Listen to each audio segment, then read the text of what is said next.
welcome everyone. Thank you for letting me present. My name is Daniel Oy and I'm the course advisor for the Quantum Information and Coherence Masters. The overall MSc course coordinator is actually Professor Torsten Ackermann. Unfortunately, he couldn't make it today, so I'm standing in for him for the moment. He knows a lot more about the overall project program itself. So if there's anything I can't answer at this presentation, then feel free to just email us at the address which is at the bottom of this slide. We'll be very happy to answer any queries which come up after this presentation. So let's try to get to the next slide. All right, so is this going to actually go to the next slide? Here we go. So this is an outline of what I'll be going over today. So I'm just going to give a bit of background about Glasgow and Scotland and Strathclyde itself before going into other department, the physics department, and what the MSc courses are and what we offer. So this is a picture here of our the extension to the new extension to the physics department, which houses state-of-the-art laboratories, most of which are actually devoted to quantum technologies. So here's a little slide about Glasgow and Scotland in general. One of the first questions you may have is, where is Strathclyde? Well, we're in Glasgow. We're in the heart of the city. And Glasgow itself it's a modern, vibrant and multicultural city, despite any preconceptions you may have. It is the largest city in Scotland. It's just under 1 million inhabitants, but with good links with the rest of Scotland and the UK with an international airport. It has a vibrant cultural scene. It is Strathclyde is one of 4 universities in the city, and so there's a large student population, and so that means that there's a lot of student activities going on. Glasgow is actually very highly cultural.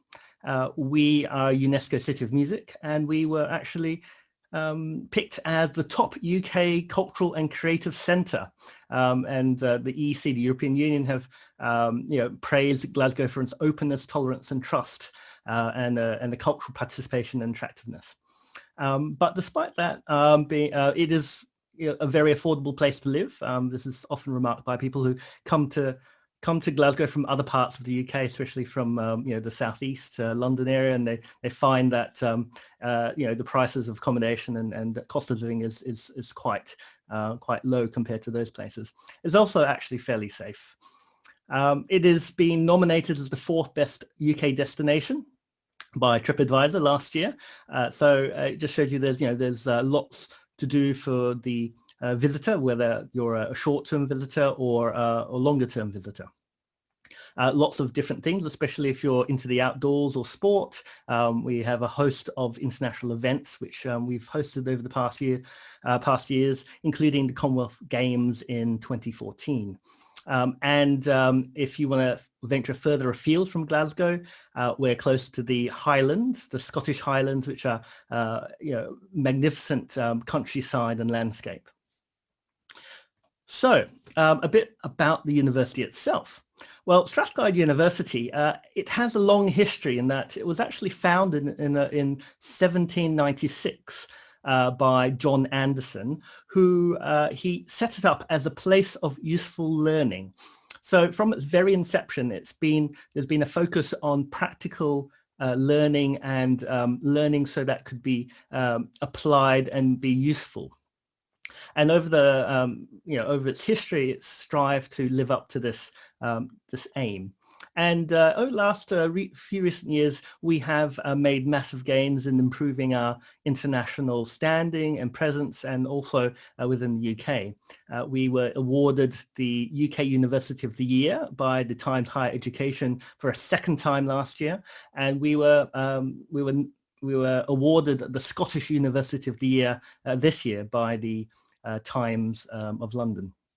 And we recently were awarded the Queen's Anniversary Prize. And so this really speaks to our ambition to become a leading technological university, and we have made great strides and many connections with other institutions around the world. Now, the physics department itself and its infrastructure, we're approximately about 50 academics and senior researchers, about 80 postdocs, and roughly 140 PhD students. The building itself, it's been subject to recent investment in improving its infrastructure, including a 1,400 square meter lab extension, which houses state-of-the-art laboratories, most of which are actually devoted to quantum technologies. In terms of student facilities, we have many areas for students to study, either privately or for doing group work or for discussions. On the IT side of things, we have up-to-date facilities, including high-performance computing facilities, both at the departmental, university, as well as national level. We run actually a national facility which is open to other researchers. And not only do we have state-of-the-art laboratories within the physics department, we also have laboratory space and activities within the £89 million Technology Innovation Centre, which has been recently built a couple of years ago to foster innovation and collaboration with industry. And a lot of that is actually being focused in the area of quantum technologies. So about the research and how it affects our teaching, we are heavily influenced by our research in delivering the most up-to-date teaching to our students. Now, our research is being recognized as being very strong within the UK. In the last Research Excellence framework that was released in 2014, our GPA scores put us at in the #1 position within the UK, according to the tables published by Times Higher Education. And this is reflected in the way that we deliver our teaching, in that we want to present the most up-to-date and current work for our students so that they can take this knowledge and take it into the world and apply it. So our courses are based on the latest knowledge with application in various areas of science and technology and engineering. And part of that is that we want to give not just theoretical experience, but also practical experience with hands-on experimental and theoretical research experience in growing and emerging technologies, of which quantum technologies is obviously a very important one. So just a overview of what quantum science and technology do we actually perform at Strathclyde. So this is just a very broad overview of the kind of topics and activities that we perform at Strathclyde in quantum technologies. There's a wealth of different areas. I'm not going to go through them all one by one, otherwise, that would be a whole new talk. But we have particular strengths in cold atoms, in BCs. In fact, the first BC, within Scotland was done in Strathclyde. We use that to do investigations into fundamental physics, but also applications in sensors, clocks, and metrology. We have a fairly recent and well-funded activity in combining Rydberg atoms and superconducting systems. These are for static and flying qubit interfaces, but also for developing hybrid quantum computers. We have a very strong, background in photonics and in quantum photonics. We are developing entangled photon sources, devices, integrated photonics, as well as the theory and the applications to go with it.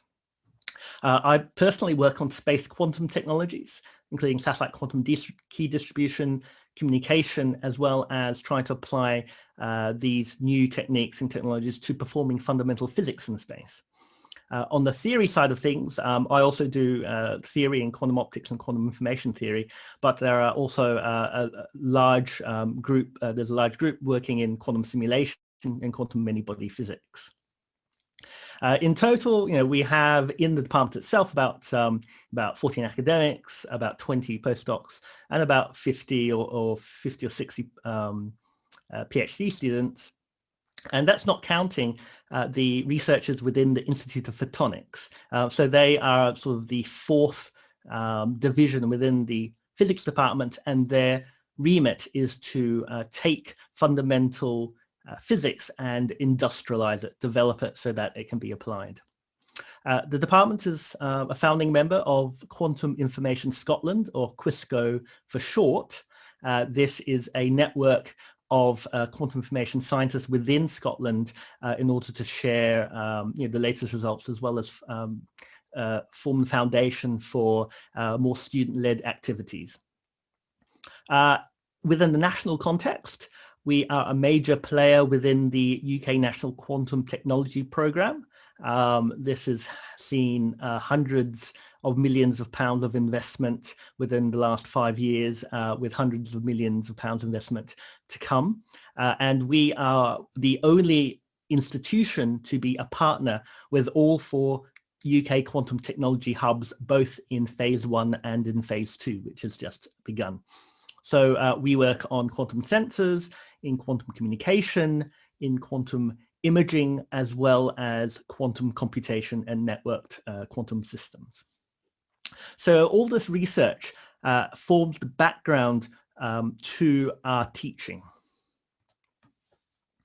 So the master's courses that we do offer, we offer a variety of different master's courses within the physics department. And the reason why we offer this variety is that we believe that students should be able to tailor the focus of their masters, but also give them flexibility within the each masters in order to take a variety of different subjects and topics which may meet the interests of the student. So within all of the masters, there are opportunities to actually concentrate or take up quantum-related topics. But I guess the most relevant master's course is the Masters in Quantum Information and Coherence. And this is the one which I act as the course advisor. Now, so this is a specific one, obviously, for quantum information. And it both encompasses both theory and experimental activities and topics. I would advise students on this, and specifically, well, mainly on the theoretical side of things. But we have students which also have strong interest in experimental quantum information. So there are some core subjects within this course which form the basis for the MSc, but because of the flexibility within the program, you can take a variety of other courses, any other course which is sort of available within the department to MSc students. So one is not restricted to just a very narrow focus within the Masters.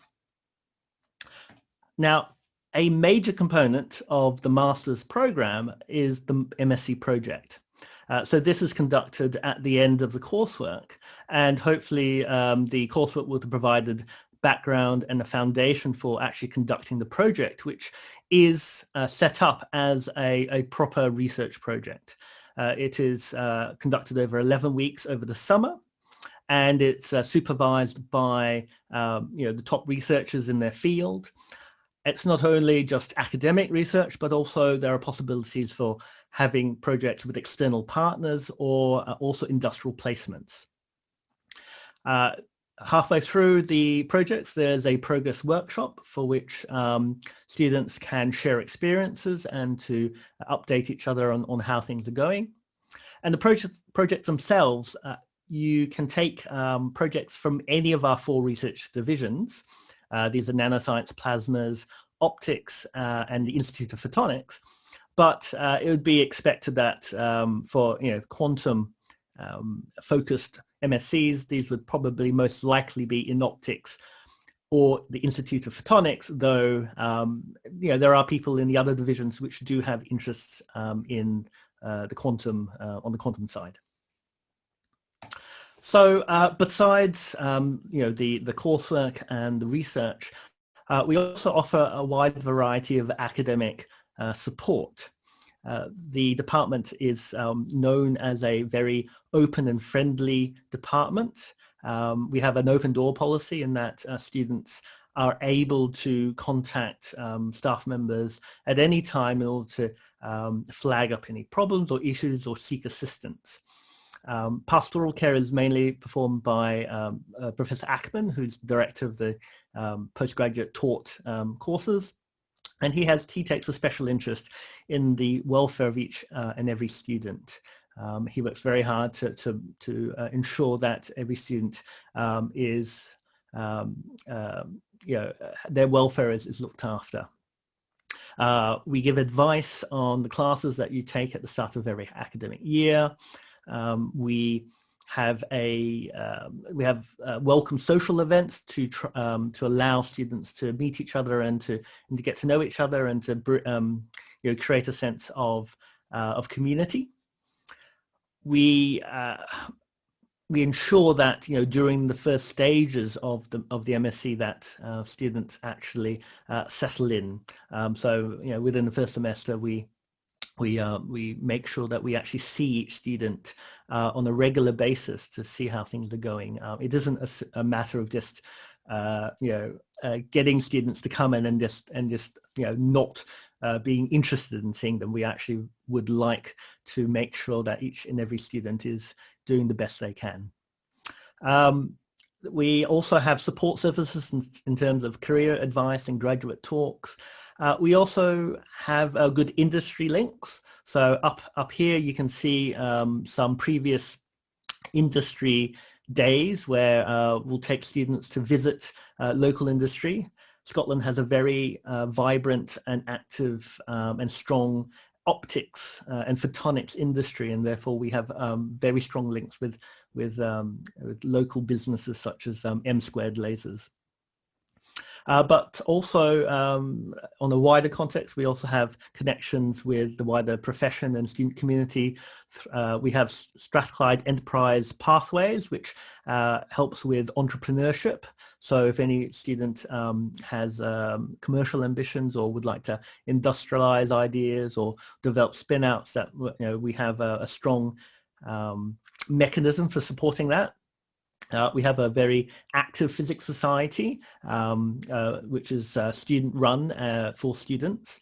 And also we have lots of student engagement with student chapters of, like, for instance, SCOPE, which is the Strathclyde Student Community for Optics, Physics and Engineering, and also associations with industry bodies or communities like the Optical Society of America or the Institute of Physics within the UK, as well as others around the world. So in summary, the MSc Quantum program at Strathclyde, we aim to try to bring the most up-to-date and relevant research to bear upon our teaching in this program. We try to be innovative and accessible in what we teach, and ultimately produce employable graduates. And we help this by having strong industrial and commercial links, as well as that support for innovation and entrepreneurship. If industry or commercial future isn't what you're looking for, we also have strong opportunities for subsequent PhDs. So this actually leads us on to the next presentation from Strathclyde, which will be given by my colleague, Araceli Venegas-Gomez, who is the coordinator of the International Graduate School in Quantum Technologies. So I'll hand you over to her. Thank you very much, Daniel. I don't know, Terrell, if you want to stop for some questions, or I should just dive in. Let's just go ahead, dive in. Okay. Dive in. It's going very smoothly. Perfect. Can you see the slides? All good. Perfect. Yeah, so again, thank you, Daniel, for the introduction. And yeah, so this is the next step. Once you have done your Master of Science, Master of Research, and you want to continue into the academic or research path, one thing that you could do is, of course, have a PhD. And we offer PhDs within our International Graduate School for Quantum Technologies. And here it's not just University of Strathclyde. This is a cooperation between 3 universities in Scotland. So we have Heriot-Watt University in Edinburgh, the other big city in Scotland. And then we have University of Glasgow, also in Glasgow.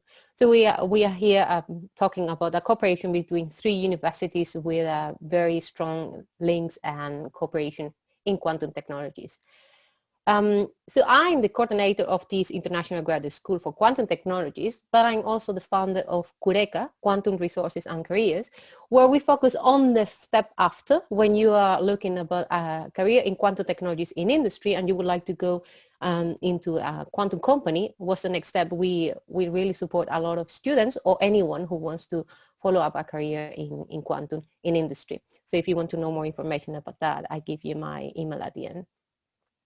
So in the International Graduate School for Quantum Technologies, we cover PhDs in different range of applications from quantum physics. So quantum technologies from very fundamental physics to practical technologies, and both in experiments and in theory.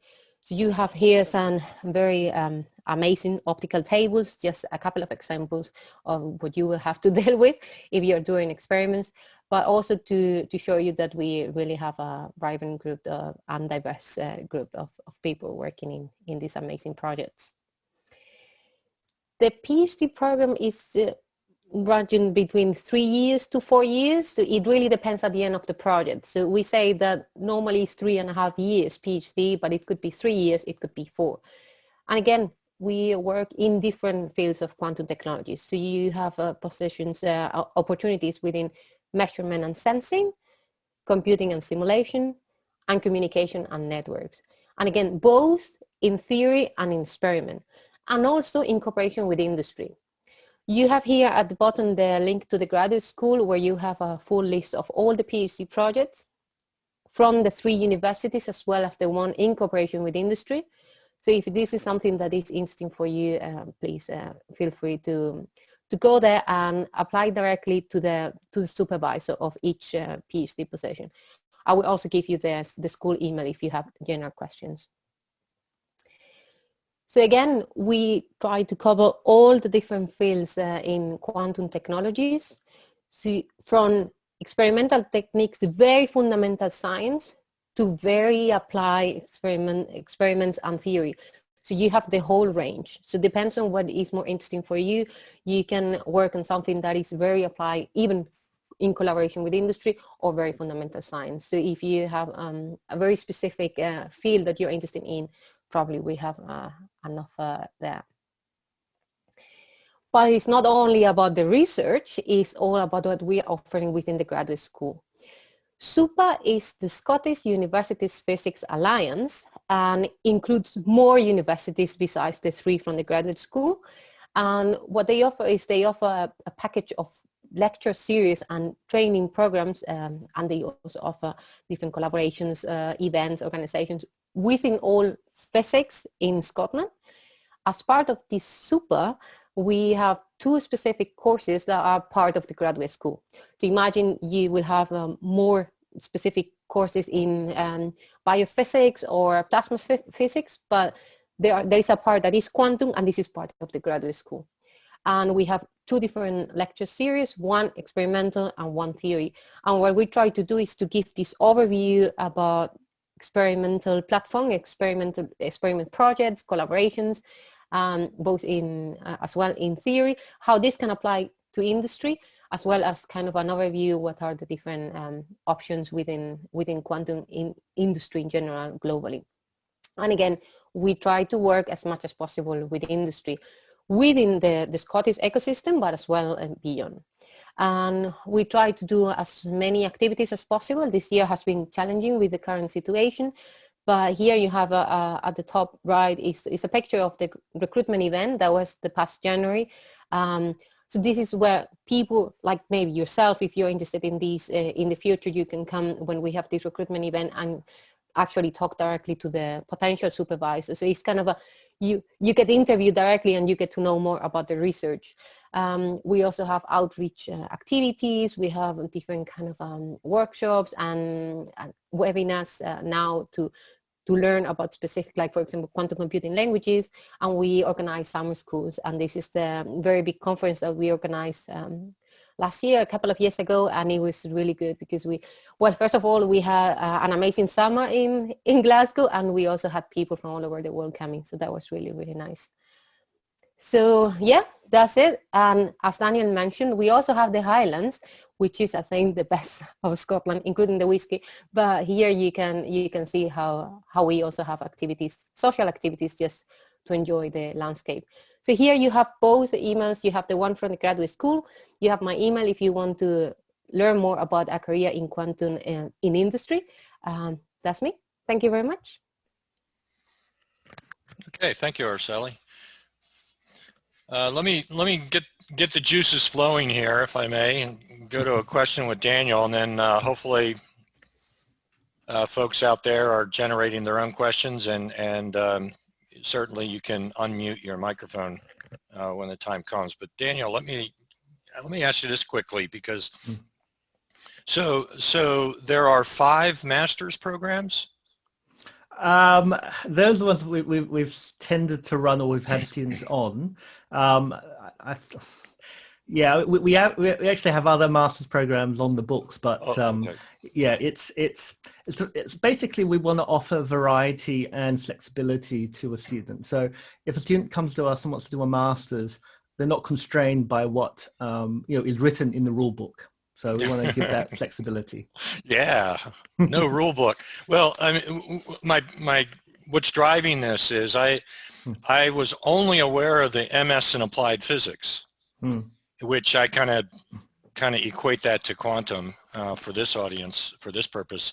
But you have the MS in quantum information and coherence, which is, I did not know anything about that. So that that itself is a master's program, right? Yes.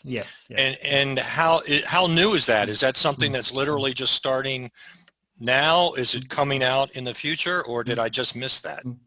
It's been running for a few years. The thing is that when students come and they pick a MSc, then the choice of it really depends on exactly the mix of courses they want to take. So it just turns out that even the students have a large quantum component. It just turns out that it comes best under one of the other MSCs. So it's not that people aren't doing quantum information, quantum computing MSCs. It's just that it's just been labeled something else rather than this specific course.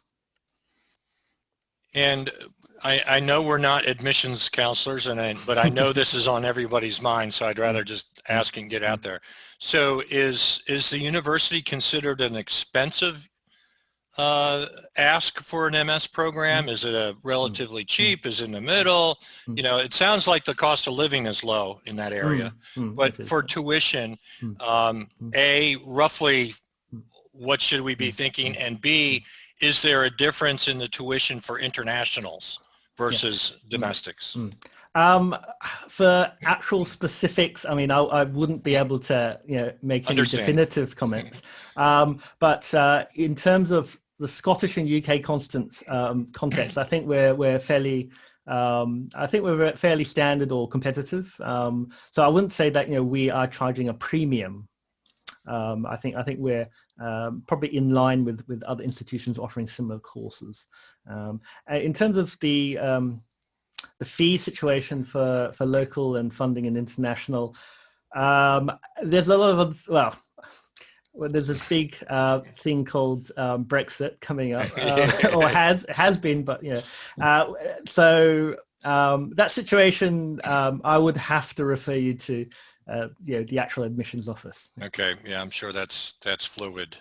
But for example, in the United States, we have in-state and out-of-state fees, and So there can be a substantial difference. I mean, in one school we had recently, I mean, it was practically free if you're in the Netherlands, you know. It's,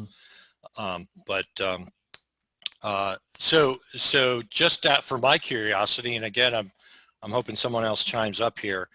If I were interested in quantum computing, Shor's algorithm and all that goodness, you know, maybe machine learning and such, would I be looking more at the applied physics, and I recognize you guys are optics centric, but or the MS in quantum information and coherence?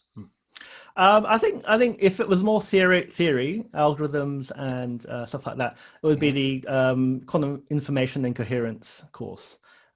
Now, I didn't mention it, but you know, we do have connections with the computer science department. And there are people in computer science who are you know, experts in quantum computation, quantum algorithms, and things like that. So there would be the possibility of running like a joint project with them. So, yeah. I'll pause here for a moment. Anybody else have a question you're dying to ask? Here's your opportunity. Hey, Daniel and Araceli, Heather here. Hi. First of all, great presentation. I'm really looking forward for your program. So I'm. We lost you.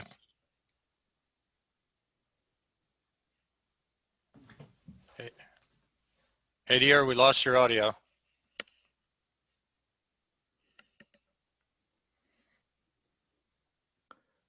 right, well, he's bouncing that. Anybody else? Yeah. I think there's a chat. There's a comment in chat. Oh, is it in chat now? Okay, thanks. Do you provide scholarships? There are some scholarships available. So if you go on the website, I think there's a link on the last main slide. There is a link to the funding opportunities that the university provides. So if you take a look on that, then you might be able to find one. I think most of our students who come from overseas, a lot of them are funded by local, like government agencies and stuff like that. But there are some also local support as well. Just for clarification, so if a student was interested in exploring more, obviously there's the website and all that goodness, but Thorsten would be a point person that you would direct us to? Yes. Yeah. Okay. Yeah. So there's an email address which I can't remember exactly. What was it? It was in this slide. Yeah, it's pgt at physics.strata.ac.uk. Oh, that's right. So that's the central contact point. So if you send it to there, then it will get to the right person. Okay. Cool. Again, another applications question, and what requirement do you expect from applicants based on your experience? Yeah.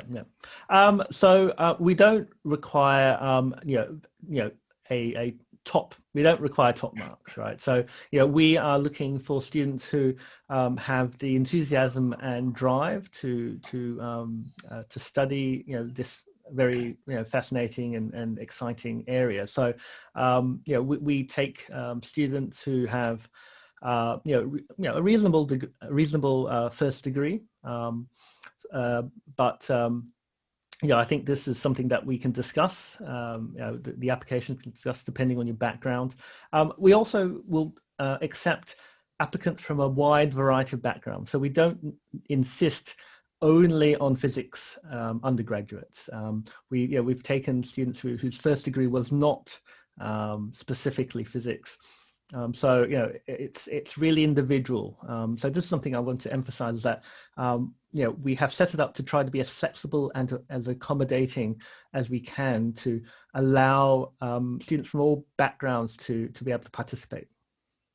Yeah, I can build on that. So from my experience, so as some of you might know, my background is engineering. And I got the opportunity to come to Strathclyde and move from aerospace engineering into quantum, thanks to a Master of Research that is it's a kind of different way to do a master, where it's more focused on the research than on the learning path. I think I had only to take 2 courses, and then the rest was really research. So it was like a concentrated PhD, and that was an option. But yeah, there are people with a completely different background that, because they found a project that it was really specific from what they knew, or that they could go in that direction, it was a possibility. Yeah, allow me to add, we talked about this the other day, and this is normal for undergraduates going to masters, is that the admissions process for a master's degree, and as you go up the ladder there in education, becomes more and more kind of personalized. Rather than undergrad, it's very, it's almost like a machine. Master's degree, you're getting smaller, you're becoming a little bit more of a person, if you will, and it's more individualized, exactly what they're looking for and whether you fit or not. So let me just remind, and then when you get to the PhD level, it's highly customized. So it's a different mindset, the application process and such.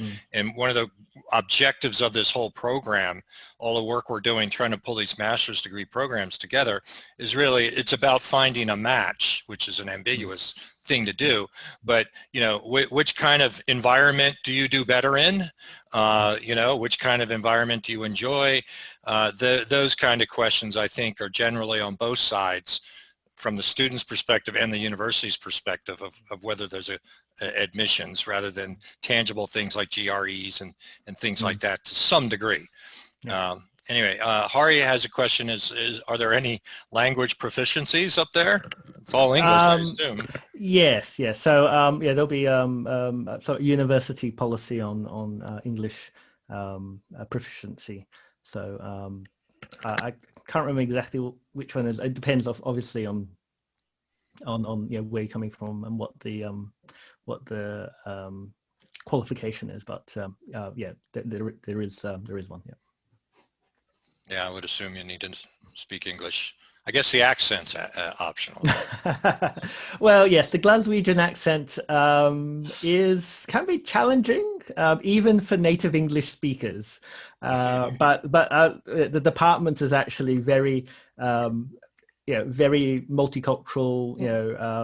Araceli is from Spain. I'm from Australia actually originally. So and we've got people from all parts of the UK as well as obviously a strong European presence as well. Yeah. But that's one of the benefits. You'll end up with a Scottish accent of sorts. Which is I don't think we have a Scottish accent. Although I mean I have had friends who are like specifically some German friends who have picked up the local accent. So it's quite amusing. Yeah. It's interesting. It's addicting, rather. What do you know? Do you know what month of the year the application generally starts in, roughly?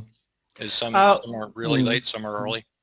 Well, early as possible, of course, is good. There's obviously procedures to get through, but we try to be accommodating as possible. But I mean, in terms of getting things like funding in place, visas if you're coming from overseas and things like that, these do take time. So the earlier you get in your application, the sooner that once it's been accepted, you can get all these other procedures sorted out. Yeah, I mean, really, most of you, I hope, are thinking fall of next year. This is not something that you just sign up with and you start next week type of thing. But start the conversation early. It doesn't hurt, and you get that kind of information on your radar. Anyone else? Yeah. So hey Adam. Hey. So question regarding. So I'm coming from kind of from a computer science background, computer engineering, embedded systems type thing, and how I know you kind of spoke to being open to taking from all sorts of degree paths. What like I have some decent math experience, but would I just be thrown into quantum mechanics, or would I maybe like take a semester before starting the program, or what does that look like? Yeah. So we do have some quantum courses which are geared. Well, I actually teach the advanced quantum theory course, but we take you from quite a I would say not a basic level, but from a naive level, in that it is coming from the ground up. So in quantum information, the way that it's developed in the last couple of years is quite a lot different from your traditional physics background, right? So and a lot of students who come in through the traditional physics path to get into quantum information, we actually have to take them back to basics. And so I don't think that someone who doesn't have that physics background is necessarily at a great disadvantage if they want to get into quantum computation or quantum information. So like one of the standard textbook is Ike and Mike by Michael Nielsen and Ike Chuang. That is actually written from a more mathematical or computer science background.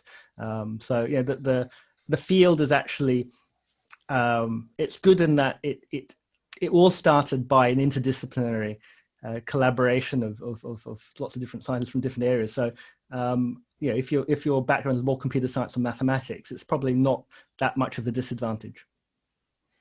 Gotcha. Okay. Awesome. Thanks so much. Others? Okay. Well, thank you both very much. Daniel, I talk to Araceli periodically, but I just met Daniel, and I did catch wind about your space and quantum work, and I'll return to that later, because I think I'm starting to notice a lot more dialogue in the community about that. It's starting to get out there, so I suspect that might attract students as well. It certainly caught my attention. I think that's cool. Very cool. Thanks. Anyway, thank you both. And any PhD type, let me ask you that, Araceli, before you, what's your estimate of the number of folks that go from a master's onto a PhD? I know that's hard to really assess that because it's individual type of thing, but in the United States, for example, in my experience, it's actually quite rare. There's a lot of people that end terminal degree at the master's level, but I think Europe, they tend to go more towards PhD. Could you speak to that for a minute and how important it might be in the industry? Because you know what's going on in the field. So I have the experience from different countries, and for me it was quite a surprise to learn from the UK that you can actually go into a PhD without having a master's. That's true. I don't know from any other country where you can do that. I didn't know until I came here. So does this make a difference? I would say it depends what you want to do later. If you have a very good background and you do a very good master's that this prepares you for whatever the direction that you want to go after, if it's in industry, maybe you don't need a PhD. But again, it really, really depends on what you want to do. But yeah, it's really, I think UK and US, they're quite specialized. So you take, once is what you said before, once you go into maybe quantum optics or something, you really focus on that. Maybe you don't hear about space-time anymore, if you know what I mean. So this is really something that probably in Spain it wouldn't happen until you really go into the last year or even the master's. So yeah, it really depends on the country. But in UK, you have this possibility that you don't need a master's to go into the PhD. I think we have another question. Yeah, one just popped up. Daniel, can you see it? Let me read it out because actually it won't be on the video. Do different background will be in one class. I'm a physicist. Would I expect a high physics stuff? I don't understand. Well, all right. So I think I can sort of interpret that. Yes. So well, we've got different courses. So we've got courses on experimental quantum optics. We've got courses on theoretical quantum information and other courses like that. So obviously, depending on the particular course, they have different materials. So my course is highly theoretical. It's about theoretical quantum information, the techniques that you need in order to do quantum information theory research. Now that necessarily encompasses a lot of different areas, but that spans both physics, mathematics, number theory, computer science. So it's not about narrowly defining the topic in terms of the previous categories of where your background is. It's about specifically taught about the actual emerging topic, which is highly multidisciplinary these days. So there is a variety of stuff, and we try to make it accessible regardless of background, and that we try to teach you from the ground up in the basics, but obviously encompassing advanced ideas. Following on that, if you have a basis on linear algebra, then you build on that. That was it. Yeah, I mean, it's obviously we do assume some level of mathematical background. Especially if you're doing theory. If you're doing quantum information theory, you have to have that. But apart from that, we try to make it as accessible as possible. Great. Yeah, it's kind of nerve-wracking going to that next step in the ladder. Cool. The response is, okay, cool. Thanks for your elegant answers. Thanks for your elegant questions too, if I may. No, thank you for all your questions. Yes. Yep. Okay. Last call before we go here. Got to get you guys out and enjoy the sunny day in Scotland. I hear it's quite sunny today, which is a real treat for you guys. Okay, Daniel, Araceli, thank you very much for your time and energy today. I really appreciate it a great deal. And on behalf of today's viewers and the ones in the futures, thanks a lot for that. It's really good information. And hopefully we'll turn a few of these potential students into real live master's degree students somewhere in the world. Maybe not in Scotland, but somewhere. Doesn't matter. It doesn't matter where. Just get educated. Anyway, thanks a lot, and we'll see you all. Those of you who are still on the line, the schedule is going to change. It's changing daily, unfortunately. We've got a lot of moving parts with our guests. So do make sure you check the schedule before you make the time to visit the next session, which I think might be on Tuesday. I don't remember. It's moving so much. I've got one at 4 a.m. in New York time, if anyone's interested, when we bring the Australians to the table here. So I'm really looking forward to that one for sure. They changed the clocks on us. So it was 5 a.m. then now it's 4 a.m. Oh yeah, daylight saving just kicked in there. Yeah. There are a few weeks of us ahead of us in the rest of the world. So anyway, everybody, thank you again, and we'll see you all next time. Daniel, okay, Araceli, thanks again. Thank you. Thanks. I'll get back to you later. Bye. Bye-bye.